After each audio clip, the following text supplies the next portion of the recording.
Hello दोस्तों, स्वागत है आपके अपने यूट्यूब चैनल ऑफिसर्स अड्डा में।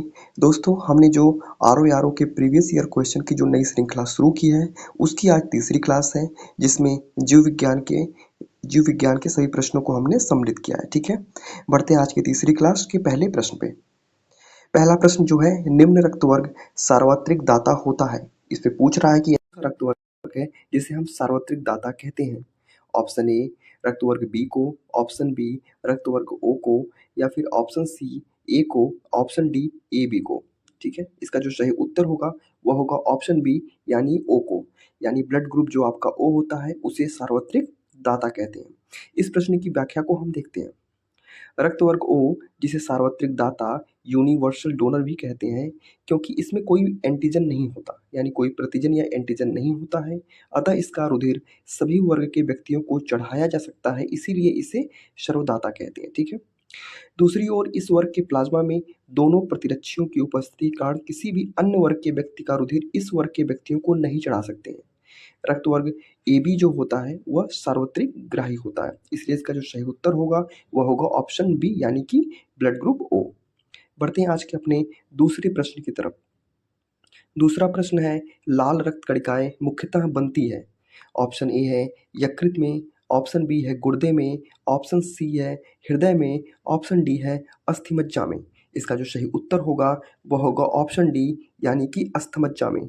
लाल रक्त कणिकाएं जो होती हैं वह अस्थि मज्जा में बनती हैं। इस प्रश्न की व्याख्या को हम देखते हैं। लाल रक्त कणिकाएं श्वसन अंगों से ऑक्सीजन लेकर सारे शरीर को पहुंचाने का कार्य करती हैं। लाल रक्त कणिकाएं अस्थिमज्जा यानी कि बोन मैरो में विकसित होती हैं तथा मनुष्य के शरीर में लगभग 120 दिनों तक प्रसारित होती रहती हैं। तिल्ली या प्लीहा, जिसे स्प्लीन कहते हैं, पुरानी रक्त कणिकाओं को नष्ट करने का कार्य करता है, जिसे कब्रगाह भी कहते हैं। ठीक है, बढ़ते हैं आज के अपने तीसरे प्रश्न की तरफ। तीसरा प्रश्न है कि एक सामान्य 70 किलोग्राम भार वाले वयस्क मनुष्य में रक्त की कुल मात्रा होती है लगभग कितनी होती है। ऑप्शन ए है 6000 मिलीलीटर, ऑप्शन बी है 5000, ऑप्शन सी है 4000, ऑप्शन डी है 3000। इसका जो सही उत्तर होगा वह होगा ऑप्शन बी यानी कि 5000 मिलीलीटर। ठीक है, इसका सही उत्तर होगा। इस प्रश्न की व्याख्या को हम देखते हैं। एक सामान्य 70 किलोग्राम भार वाले वयस्क मनुष्य में रक्त की कुल मात्रा लगभग 5000 मिलीलीटर लगभग 5 लीटर होती है। ठीक है, इसलिए इसका सही उत्तर जो होगा वह होगा ऑप्शन बी। बढ़ते हैं आज के अपने चौथे प्रश्न में। चौथा प्रश्न पूछ रहा है कि आरएच कारक का नाम संबंधित है एक प्रकार से। जो आरएच फैक्टर होता है वह किससे संबंधित है। ऑप्शन ए कपी से, ऑप्शन बी मानव से, ऑप्शन सी बंदर से, ऑप्शन डी चूहा से। इसका जो सही उत्तर होगा वह होगा ऑप्शन सी यानी कि बंदर से। जो आरएच फैक्टर है वह बंदर से संबंधित है। इस प्रश्न की संपूर्ण व्याख्या देखते हैं।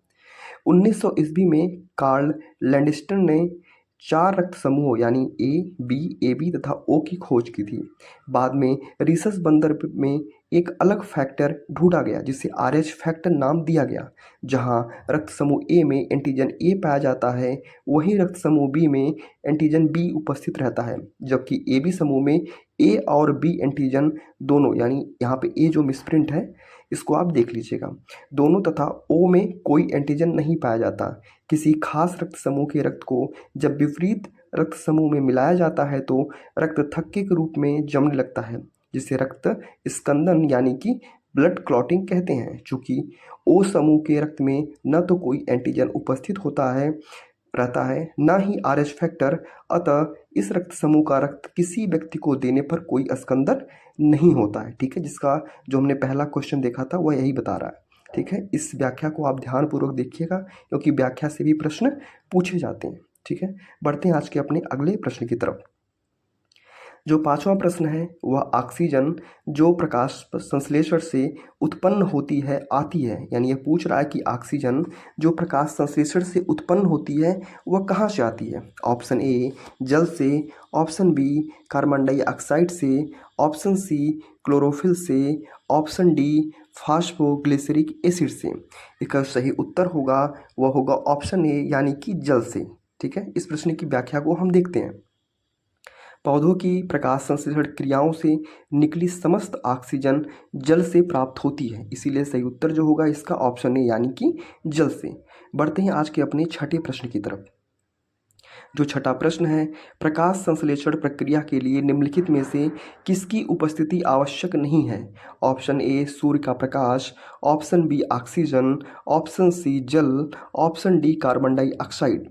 इसका जो सही उत्तर होगा वह होगा ऑप्शन बी यानी कि ऑक्सीजन, यानी कि प्रकाश संश्लेषण प्रक्रिया में ऑक्सीजन की उपस्थिति आवश्यक नहीं होती है। और कैसे नहीं होती है, इस प्रश्न की व्याख्या से हम समझते हैं। प्रकाश संश्लेषण की क्रिया में पौधे अपने हरे रंग वाले अंगों जैसे पत्ती द्वारा सूर्य अपना भोजन के प्रकाश की उपस्थिति में वायु से कार्बन डाइऑक्साइड तथा भूमि से जल लेकर जटिल खाद्य पदार्थों जैसे कार्बोहाइड्रेट्स का निर्माण करते हैं और ऑक्सीजन गैस बाहर निकालते हैं। ठीक है, इसीलिए ऑक्सीजन की उपस्थिति आवश्यक नहीं होती है। बढ़ते हैं आज के अपने 7वें प्रश्न में। कौन सा विटामिन जल में घुलनशील है? ऑप्शन ए है विटामिन ए, ऑप्शन बी है विटामिन बी, ऑप्शन सी है विटामिन सी, ऑप्शन डी है विटामिन डी। इसका जो सही उत्तर होगा, इसके दो सही उत्तर आयोग ने यह प्रश्न किया था, जिसके दोनों ही सही उत्तर यानी ऑप्शन बी और ऑप्शन सी यह दोनों ही सही है। और जो विटामिन बी होता है और विटामिन सी होता है यह दोनों जल में घुलनशील है। और ए डी ई के ये जो होता है वह वसा में घुलनशील विटामिन होती है। इस प्रश्न की व्याख्या को हम देखते हैं। विटामिन ए डी ई तथा के जो होता है वसा में घुलनशील होता है, जबकि विटामिन बी और विटामिन सी जो होता है वह जल में घुलनशील होता है। इसलिए जो इसका सही उत्तर होगा, इसके दो ऑप्शन है, यानी बी भी सही होगा और सी भी सही होगा। इस बात को आप ध्यान रखिएगा। बढ़ते हैं आज के 8वें प्रश्न की तरफ। विटामिन सी का सर्वाधिक प्रचुर स्रोत है। ऑप्शन ए आलू, ऑप्शन बी गन्ना, ऑप्शन सी संतरा, ऑप्शन डी चुकंदर। इसका जो सही उत्तर होगा वह होगा ऑप्शन सी यानी कि संतरा, यानी विटामिन सी का सर्वाधिक प्रचुर स्रोत जो ऑप्शन दिए गए हैं उसमें संतरा सही उत्तर होगा। इस प्रश्न की व्याख्या देखते हैं हमें। विटामिन सी लौह अवशोषण में सहायक होता है। यह खट्टे फलों जैसे आंवला, नींबू, संतरा आदि में प्रचुर मात्रा में पाया जाता है। ठीक है, ये रही इस प्रश्न की व्याख्या। बढ़ते हैं आज के अपने 9वें प्रश्न की तरफ। निम्नलिखित में से यौगिकों के किस समूह को सहायक आहार कारक कहा जाता है? यह प्रश्न बहुत इंपॉर्टेंट है, इसको आप ध्यानपूर्वक पढ़िएगा। सहायक आहार कारक यह पूछ रहा है किस समूह कहा जाता है। ऑप्शन ए वसा, ऑप्शन बी अंतःस्राव hormone, option C protein, option D vitamin. इसका जो सही उत्तर होगा वह होगा ऑप्शन डी यानी कि विटामिन। विटामिन को सहायक आहार कारक कहा जाता है। इस प्रश्न की व्याख्या हम देखते हैं।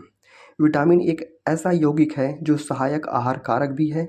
इस विचार को स्पष्ट करने वाले पहले वैज्ञानिक जो थे वह फ्रेडरिक गोलैंड हॉपकिंस थे। ठीक है, इस वैज्ञानिक का नाम आप ध्यान रखिएगा। बढ़ते हैं आज के अपने आखिरी प्रश्न और 10वें प्रश्न की तरफ। इसमें कुछ मिलान करना आपको क्या सही नहीं है। यह पूछ रहा है कि निम्नलिखित में से कौन सा युग्म सही रोग सुलेमित नहीं है।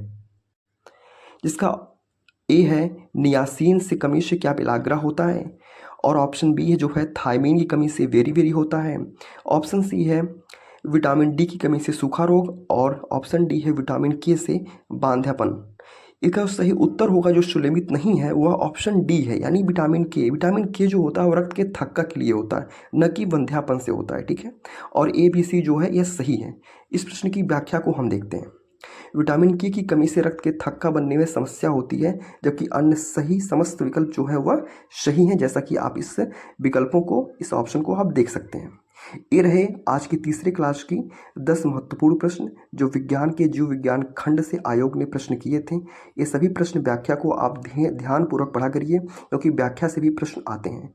अगर आपको यह प्रश्नों की श्रृंखला, प्रीवियस ईयर क्वेश्चन की श्रृंखला अच्छी लग रही है तो इस वीडियो को ज़्यादातर लोगों तक इसको पहुंचाने का प्रयास करिए, जिससे उनकी तैयारी आसान हो सके। और चैनल को लाइक करिए, शेयर करिए और सब्सक्राइब करिए।